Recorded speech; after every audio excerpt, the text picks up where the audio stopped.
Hello guys, আজ আবার সকাল সকাল বেরিয়ে পড়লাম। বোলপুর থেকে প্রায় 7-8 কিলোমিটার দূরে অবস্থিত পশ্চিমবঙ্গের বীরভূম জেলার বোলপুরের কাছে কোপাই নদীর তীরে অবস্থিত এই সতীপীঠ, যেখানে দেবী সতীর কঙ্কাল বা কোমর পড়েছিল বলে বিশ্বাস করা হয়। সেই থেকেই এই জায়গার নাম হয় কঙ্কালীতলা। এই সতীপীঠের পূজিত দেবী দেবী গর্ভ নামে পরিচিত। মন্দিরে দেবীর বিগ্রহের পরিবর্তে একটি ছবি পূজিত হয়।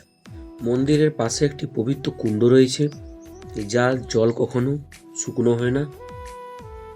এতে দেবীর দেহবিশেষ নিমজ্জিত হয়ে রয়েছে বলে বিশ্বাস করা হয়। মন্দিরের পেছনে রয়েছে সাধন ক্ষেত্র। বহু সাধক সেখানে তাদের সাধনা করে গিয়েছে। এই সতীপীঠের পীঠ ভৈরব রয়েছে। রুরু নিজের হস্তে প্রভুর আরাধনা করলাম। আমার আগের ভিডিওতে দেখিয়েছি 51 সতীপীঠের অন্যতম সতীপীঠ ফুল্লরা মায়ের মন্দির। আজকে দেখালাম সেই 51 সতীপীঠের একটা পীঠ কঙ্কালীতলা।